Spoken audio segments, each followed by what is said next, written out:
Before we get into this video, I have to make a clarification regarding my M3 Pro unboxing. In that video, I mentioned that the M3 does not have a pull-down menu. Apparently, it does, and I came across it accidentally. When you swipe from the top to the middle of the screen, a drop-down menu will sometimes appear.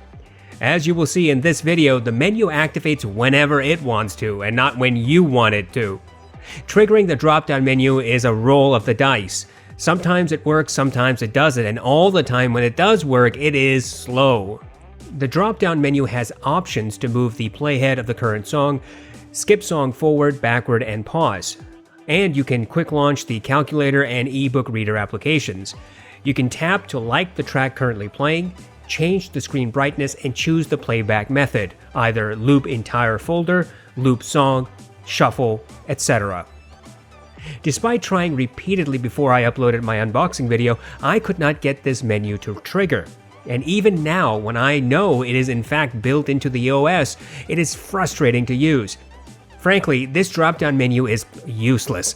Since it is unlikely anyone would use the apps in this player, this menu would be of little help, even if it is triggered accurately. Now, let's get to the USB function of the M3. The Fiio M3 Pro is a fantastic bargain. For $80 you get all the functionality a new audiophile needs. It lacks some special features like Wi-Fi, Bluetooth, and a balanced topography. But if you want a sturdy, easy-to-use DAP that plays high-resolution files up to DST-128, then the M3 Pro has got to be on your list to consider.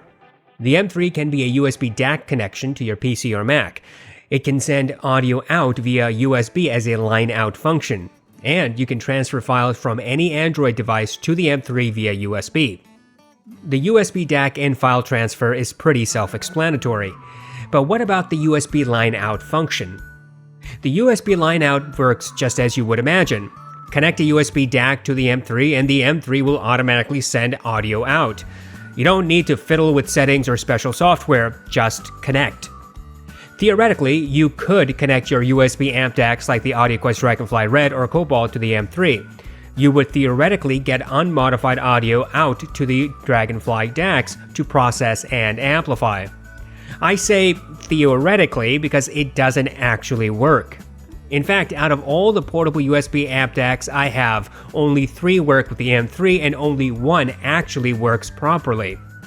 The Dragonfly Red and Cobalt won't work at all. Once connected to the M3, these DACs do get power. The M3 recognizes there is a USB device connected, but no audio is sent out. Or perhaps the audio is sent to the Dragonfly DACs, but the Dragonfly DACs won't accept the signal. Changing OTG cables does not solve the problem. Adding the jitterbug to the chain also does not help. Well, there you go, the jitterbug still is useless. The HiDis S2 connects and the audio does get sent out, but the volume is far too loud. This is the unfortunate problem with line-out function with these types of portable amp DACs. Line-out will send maximum volume. That volume will be further amplified by the portable amp DAC connected. When you connect the S2 to a computer, you can attenuate volume through the computer's volume settings. But the line-out function on the M3 sends maximum volume all the time. The volume buttons on the device do nothing. This was the same problem with the EcoZerta. It connected to the M3 and the audio was sent out, but the volume was at maximum and could not be attenuated. Then there were all the portable Bluetooth DAC amps that are the rage these days. I tried the Earstudio ES100, Shanling UP4, and the hifi W3. The M3 does see these devices once connected to USB, but the devices themselves do not automatically switch to USB DAC mode. When you plug the ES100 or UP4 or W3 into your computer, you have to select them in the sound settings, but the M3 has no such option. All of these issues might be fixed with a firmware update to either the portable amp DACs or the M3. Presently, however, I do not know of any fix. But I did speak of one device that worked perfectly. It's the Monolith USB Dac. I previously reviewed the Monolith against the Cobalt and concluded the devices sound nearly identical. AudioQuest fans and those who have not compared the devices will disagree, but that's their problem. The Monolith does not have a special firmware or special compatibility with the M3. It is not that the M3 was made with the Monolith in mind, at least I don't think it was. In fact, once connected to the M3, the Monolith received full volume line out. But the Monolith has one trick that the others do not.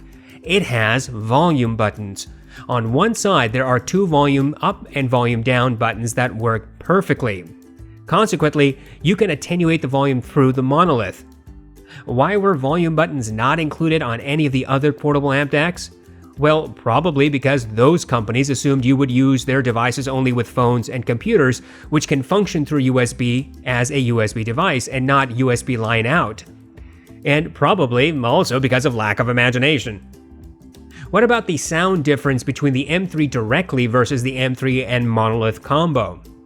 First, I don't think anyone should be using this pairing for IEMs. The volume is plenty loud out of the M3 directly, and adding another amp DAC makes no sense. Consequently, I use the HD6XX to test the sound with this combo. As I said in the unboxing video, the M3 drives the 6XX just fine. In fact, I cannot imagine anyone would want to listen to the 6XX on max volume with the M3. I compared the amplification out of the M3 directly to the amplification with the Monolith attached. There is indeed a change. The Monolith does provide additional amplification, and the HD6XX seems to perform slightly better with the combo. Directly out of the M3, the 6XX has a slightly looser driver response. The bass sounds muddier with less sub-bass presence than it does when connected to the Monolith combo. The Monolith combo kicks the driver some needed power to provide the additional bass rumble. Vocals sound thicker, more present than they did coming directly out of the M3 to the 6XX. There is a slight improvement in detail presentation on the Monolith combo as well. When I reviewed the Monolith USB DAC, I explained it is fairly neutral. It is indeed more neutral than the DAC in the M3. The differences are minor but noticeable. The tonal change I noticed between the M3 Direct and the Monolith combo might be associated with one of two things. First, it could be that the Monolith DAC has a cleaner sound with slightly less coloring, which would explain the less muddy bass and more present vocals. Second, it could be that the Monolith's amplification module is providing more power for the 300 ohm HD6XX, and therefore the drivers are performing better. I suppose a third option is that both possibilities are true and affect the sound to some degree. I cannot tell which of these is the case. I am also of the opinion that if you buy the M3 Pro and the Monolith USB DAC and an OTG cable, then you might as well think of buying a DAP in the $200 range. You would get better overall performance and greater amplification. Moreover, the Monolith drains battery from the M3. The M3 seems to provide all-day performance, easily 10 hours with IEM music playing high-resolution FLAC files. But with the Monolith attached, the battery efficiency takes a big hit. After a full charge, I connected the Monolith to the M3. I played my FLAC library to the HD6XX. The battery indicator went from full charge down to about 1/3 full after 4 hours. I think that the Monolith USB DAC, EcoZerta, the AudioQuest Dragonfly series, and the Hides S2 are all made for the mass market. None of these devices does anything remotely groundbreaking in sound reproduction. Yes, they all have some differences amongst each other, some very slight, others quite noticeable. All of these devices are very good options for portable DAC amps that can be used on your phone or computer. But they really are not made to use with DAPs, and in this case, they are definitely not made for the M3. In my unboxing video, I said that you could use the M3 as a cheap music transport and connect it to other DAC amps like the Chord Mojo or Wu Audio WA11 or WA8. And I stand by that. There are several reasons why. First, the Mojo and Wu products are made for universal use with portable and desktop sources. The portable USB DAC amps, however, are limited to their USB protocols. The Dragonfly DAC simply do not work with the M3. Some that work are always at maximum volume. And the Monolith, though it works and can control volume, really is not a significant upgrade or improvement to the M3 sound signature or power output.